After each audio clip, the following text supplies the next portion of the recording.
Hi, I'm Alan from MeasureSquare, and I'll be going over how to use our Note feature in MeasureSquare 8 since the last update in December 2021. To start off, I'll go ahead and click on the Note button in the top toolbar, then I'll click to drop it. You can see that the text is immediately highlighted, so you can start typing in your note.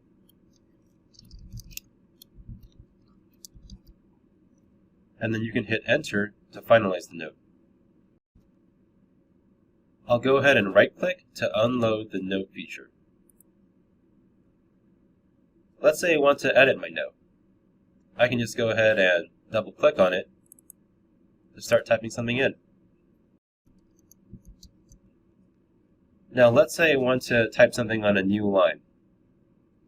I'll just go ahead and hit Shift, and then Enter, and then now I can start typing things on a new line.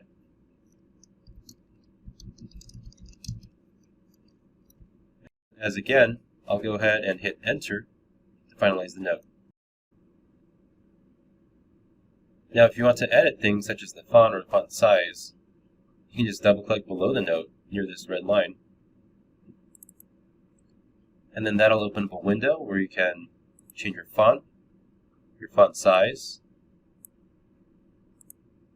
your line color, background, whether or not to show an arrow, or the border style. Of course, you can also type in your note text here. And then you can click OK to finalize any changes. You can also edit the note by clicking on it and editing it in the Property View tab at right. You can edit the text, the font, the background, line color, as before. To get rid of the note, you can just click and drag it out of the room, and it'll be deleted. Thanks for watching.